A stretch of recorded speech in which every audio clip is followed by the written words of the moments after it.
midlife crisis is more than just a cultural stereotype. It's a real psychological struggle that can surface between the ages of 40 and 60. Often triggered by aging, loss, or unmet expectations, it can actually lead individuals to question their identity, make impulsive choices, or abruptly abandon long-term commitments. While not officially classified yet as a mental illness, the emotional and relational fallout is very real, especially for the spouses and families left behind. This podcast gives voice to those living through the aftermath, exposing the hidden pain and seeking accountability, healing, and understanding. Thank you for joining us today on MLC Bomb Drop and Beyond.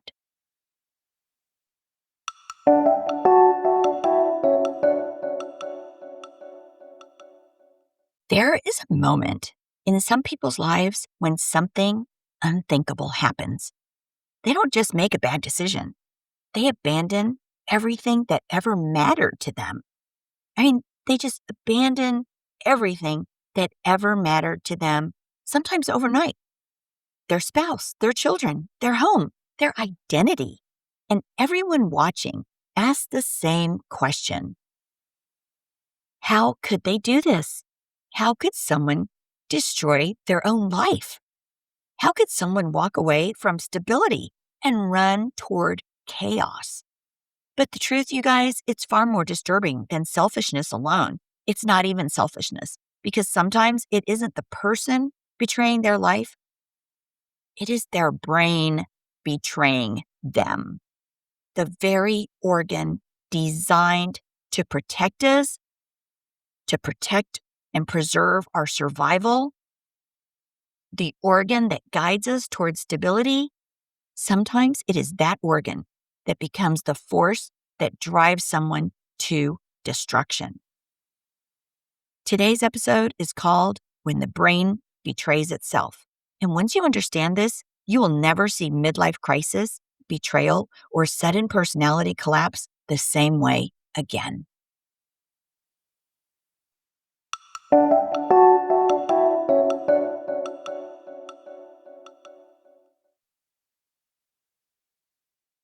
The stories and events discussed in this podcast are for informational and entertainment purposes only and should not be considered legal, medical, or professional advice.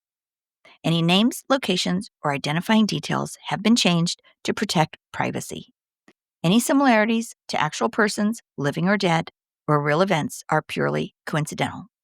The information presented on this podcast is for informational purposes only and should not be considered as professional advice. Always consult with a qualified expert regarding any decisions related to your specific situation. The views expressed by guests are their own and do not necessarily reflect the opinions of the host or the podcast creators.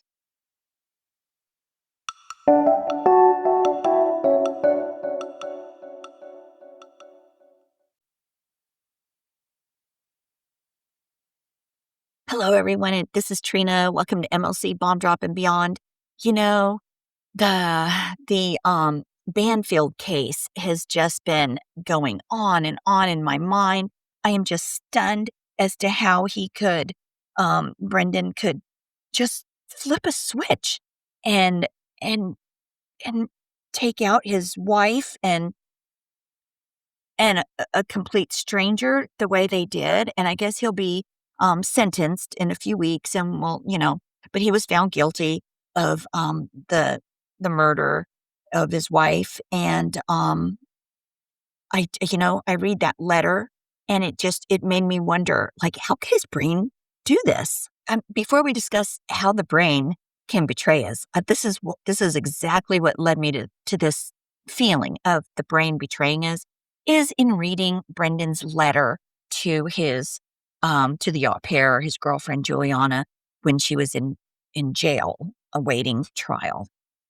So it's a 14-page letter, and I'm just going to read some excerpts. And these are what tells me he's lost his mind. All right. This is one section. You keep telling me you are replaceable, that you are different from any person I ever met, any person I ever had a relationship with, male or female. You became my best friend. I never wanted to be apart from you. I wanted to do everything with you, show you the world. I still do. I want to share my life with you. I want to be your husband. I want to have children with you. I didn't want more children before. You changed that with me. I know you will be an incredible mother. My thoughts are all over the place, so I'm going to try to make sections, but I may jump around. That's the hard part of not using a computer to rewrite and organize. And maybe some of the worry you have is because you don't have my things, my reminders, visuals. I live with you where you don't live with me currently. I find your hair in my clothes. Your clothes are in the closet. I looked at the dresses and can't wait to see the red one.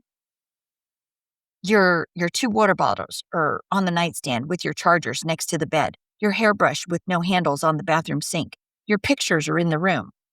So I want to stop right there, you guys, and remind you, Brendan was apparently happily married for 19 years to his college sweetheart. They had a little girl that was almost 3 years old when this all um, went down, the stabbing and killing of his wife, and Joseph Ryan that had come to the house.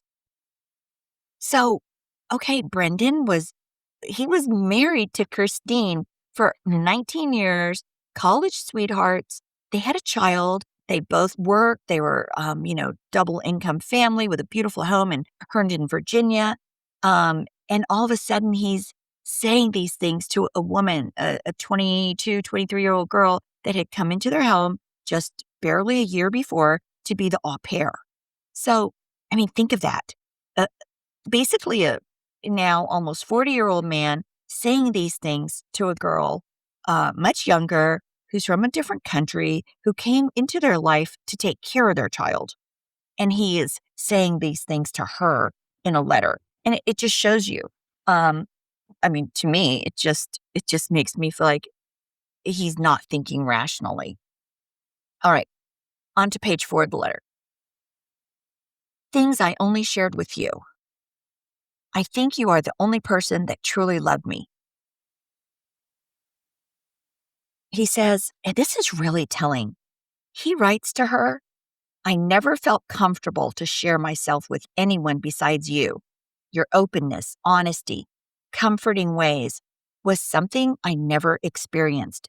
You said you thought I was cold before. I probably was. I needed the warmth of your heart to thaw me.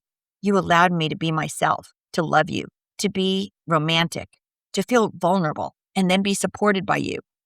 This is by far the most important part of our relationship to me. As I'm crying while writing it, you are my support. You brought out the tremendous love I show for you. I just want to take care of you and keep you forever. You guys, that is such MLC to me. When I read that, I interpret that as the MLC where he has, become a completely different person, completely dependent on her, like a life raft, because he's not even thinking of his wife, his daughter. He's just focused on that. And we all know that you can't be married to somebody for 19 years, or let alone date somebody for a few years and start to feel like you weren't open or partners with them. I don't know, all the stuff he writes. It's like, I'm sure you felt that in your marriage, but he totally forgot. So it's that whole rewriting of history. And then on page 6, he writes more and more stuff. And he writes, you motivate me to be better. I'm like, again, this, I'm sure his wife motivated him to be better.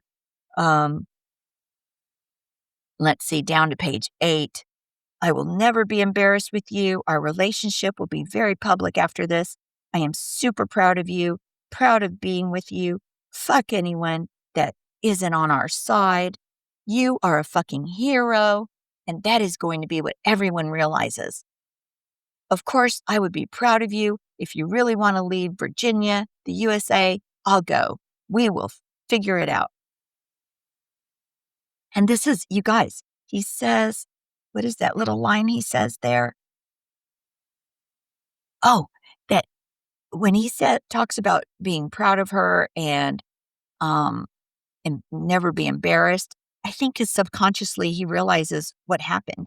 Oh, and the hero, that she's a hero, she actually is the one that shot the gun the second shot into Joseph Ryan, she shot the second shot of a gun that killed him. So I don't know.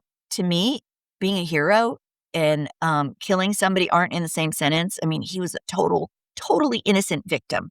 Um, so much for that.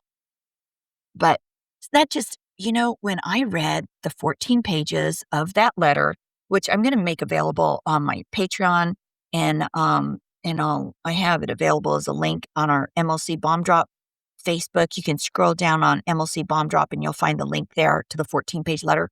But in reading it, it made me realize, wow, this is what the MLC brain is like. They have totally lost their mind. And I use these words, they're not, medical terms. I'm just saying how to the average person, it feels like they've lost their mind and they aren't thinking rationally, and they're rewriting history. So, we grow up believing that our brain is rational and it's protecting us. It's going to guide us towards safety.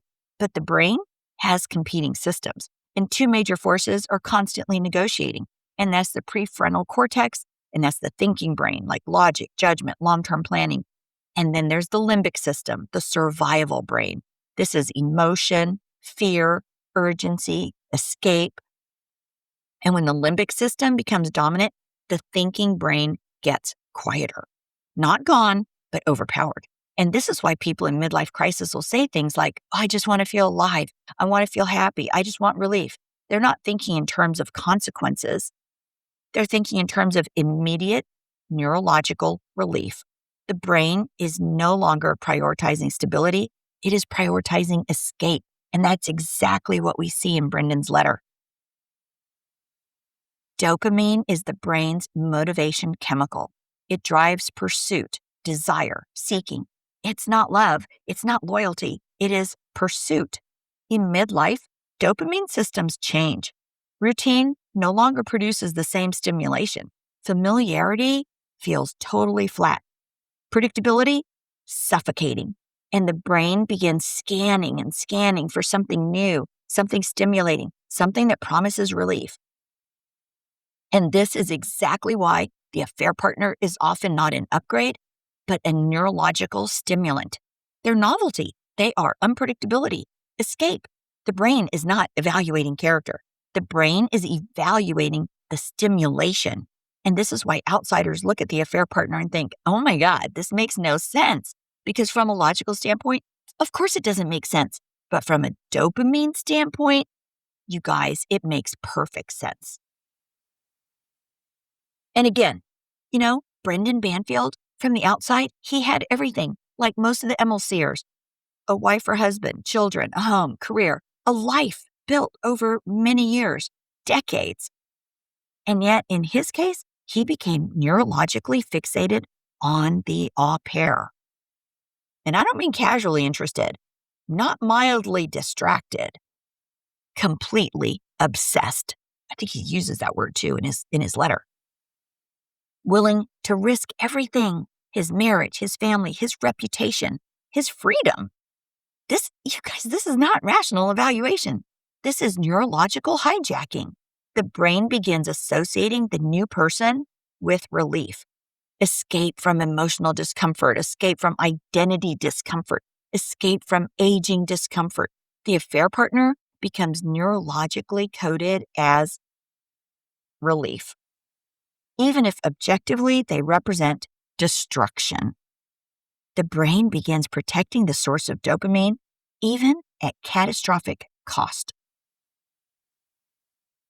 And one of the most painful questions that bomb drop survivors ask is this: why do they protect the affair partner more than their own family? And I've addressed this several times, because the answer is neurological. It's not moral. It's not remotely rational or common sense. The affair partner becomes neurologically associated with relief. The spouse becomes neurologically associated with responsibility, reality, identity, aging, and stress. The brain begins avoiding the source of discomfort and protecting the source of relief, even if that relief is temporary, even if that relief is going to turn out to be destructive, even if that relief destroys their entire life like a Jenga game. The brain is trying to regulate emotional pain. It is not thinking about long-term survival. So to reduce that internal conflict, the brain begins rewriting the narrative. They may say, as you all have heard, I was never happy. I just want to feel joy. You never loved me. You controlled me. And this is not necessarily conscious lying, but this is neurological self-protection. The brain is trying to make the destructive decision feel justified. Because if they acknowledge the truth, they would feel overwhelming cognitive dissonance. So the brain protects itself by rewriting reality, and that's why they do it. Sometimes, months or years later, dopamine stabilizes, the nervous system calms, the fog lifts, and reality returns. And this is when some experience overwhelming regret. They see clearly what they destroyed, but by then, the damage is done. Families are gone, children are distant, reputations destroyed. Some recover, some never do. Some remain psychologically stuck because facing the truth is too painful. And in this case, Mr. Banfield is going to be locked up in prison, and it's too late. Too late. Christine Banfield, his loving wife of 19 years, his college sweetheart, he will realize that he brutally stabbed her 7 times and she died. And he's also responsible for killing Joseph Ryan, a complete stranger. And his little daughter grows up without her parents. That's pretty bad. And the most terrifying truth is this, you guys. Their brain was trying to escape pain, but in doing so, it destroyed the very life that could have healed it. This is why midlife crisis is not just a behavioral event, you guys. It is a neurological event. It is a psychological event. The survival system malfunction. And thank God, not everyone experiences midlife crisis, but for those who do, they're often driven by forces that don't fully understand themselves. And those left behind are left asking, where did the person I loved go? The answer is so painful because sometimes they are still there, but their brain stopped protecting their life and started protecting their escape.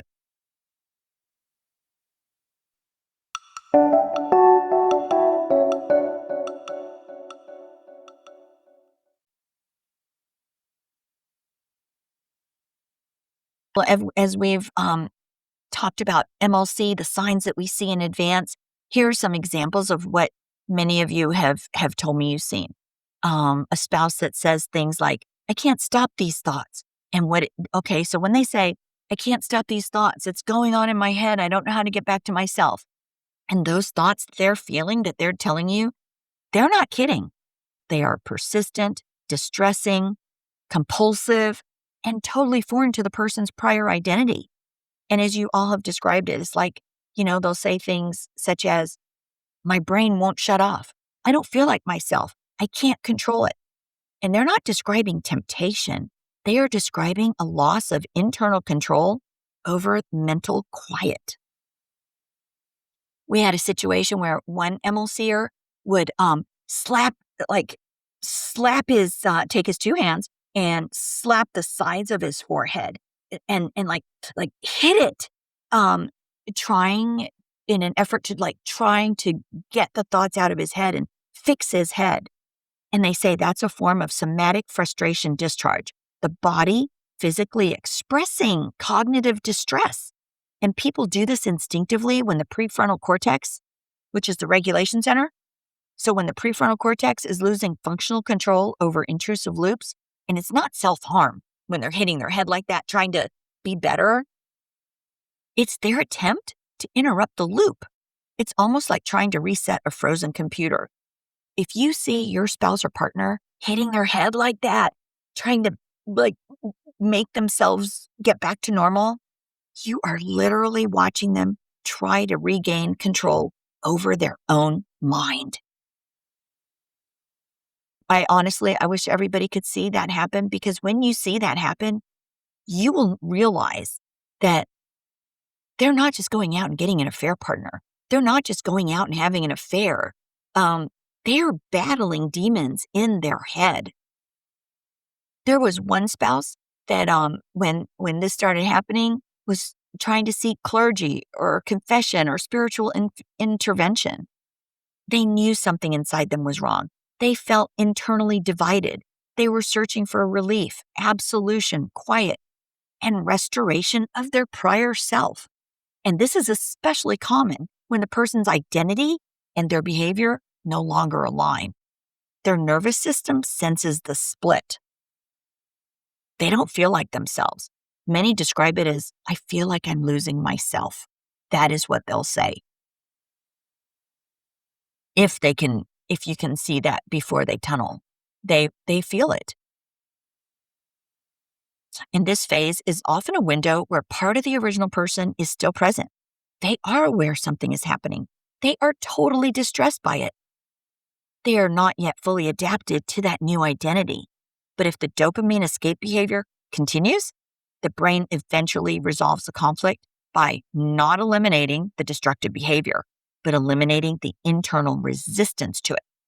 And this is when they stop fighting it, and that's when the personality shift becomes more permanent. And I wish in the Banfield case, I wish Christine was still alive, not only so she could still be alive, but so she could tell us firsthand what symptoms she saw or what signs she saw in Brendan before he was completely taken by the tunnel. The brain cannot tolerate prolonged internal contradiction forever. It must reduce what psychologists call cognitive dissonance, the mental pain of holding two opposing realities. And there are only two ways to resolve it.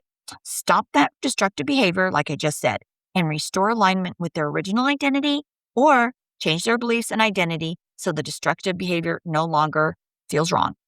And sadly, many in MLC choose the second option, and not consciously, but neurologically, because it provides immediate relief from the distress that they're going through in their head, the chaos.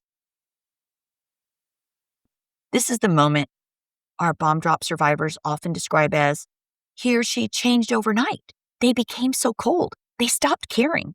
They became someone else. They became an alien. And you guys, what actually happened is the brain stopped resisting the new behavior. To eliminate that internal pain, the brain rewrites the narrative. Instead of, this is wrong, the brain shifts to, oh my God, this is necessary. This is justified. I'm living my best life now. This is my truth. The internal alarm shuts off. And not because the behavior became healthy, but because the brain now adapted to it.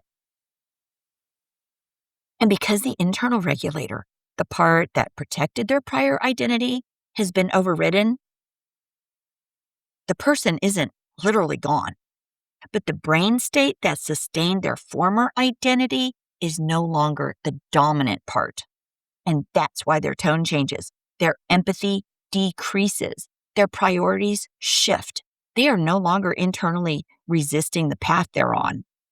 They are now doing the Banfield direction, obsessed, and it's like the train has left the station. And you guys, I swear, we know that a huge tragedy in this situation is that families are destroyed. Your life is on a different trajectory now, your children's life. I can think of very few things that are worse than going through and surviving MLC. But sometimes the greatest tragedy is not that someone's life was destroyed, but it's that their own brain became the weapon that destroyed it. And that is just crazy to me. And we're going to be talking about this a little more in future episodes about how the brain can betray itself. It just doesn't seem fair. The brain doesn't protect the person, it protects the escape. And then, eventually, the brain will wake up and see what it did. And that's a whole nother issue. So, thank you for joining me today on MLC Bomb Drop and Beyond. Again, you can visit the MLC Bomb Drop Facebook page. Scroll down, you'll see the link to the 14-page letter, or just reach out to me and I'll shoot it over to you. Anyway, thanks again, you guys, for joining me today. Take care, stay awesome, live authentically, and I'll see you in the next episode.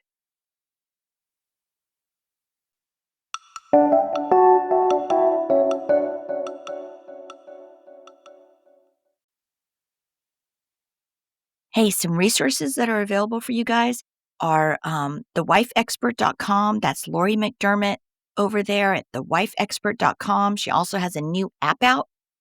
There's tons of videos that can give you all kinds of information on no matter where you are on your MLC journey or trying to reconcile with your spouse. So check out thewifeexpert.com. And if you're not sure if your spouse or yourself is in maybe approaching or in a midlife crisis, be sure to check out Kenda Root's quiz at midlifecrisismarriageadvocate.com. Again, that's a midlifecrisismarriageadvocate.com. That's a quick little 2-minute quiz. It's free. So check that out as well. We have a ton of resources out there for you guys. So check them out. Thanks.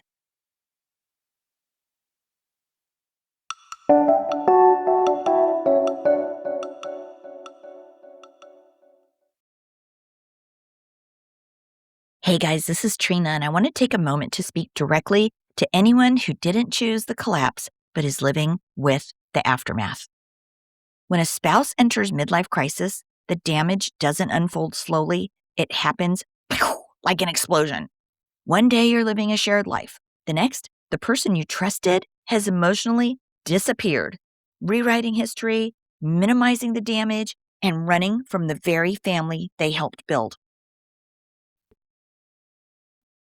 Friends are confused. The story gets simplified. And the spouse left behind is often expected to handle it quietly, gracefully, all while absorbing the fallout all alone. After the bomb drop, the survival guide for the left behind spouse was written for you. This book doesn't offer platitudes or false hope. It names what others avoid. Inside, I will walk you through what is actually happening when someone runs from themselves, why chasing answers only deepens the wound, and how to stabilize your life after emotional abandonment, emotionally, legally, and within your family. In this book, we talk about why these departures feel so sudden and destabilizing, because they are. Why the spouse who stays is often blamed, erased, or silenced. Why saving yourself is not abandonment, and how to grieve someone who is still alive while finding your footing again. This book does not promise reconciliation. It offers you guys something more necessary at this time, and that is stability, dignity, and a way forward when someone else has chosen to run. After the bomb drop, the survival guide for the left behind spouse is available now on Amazon Kindle in both ebook and paperback. And if you're standing in the blast radius and wondering how to survive what you didn't cause, this book was written for you.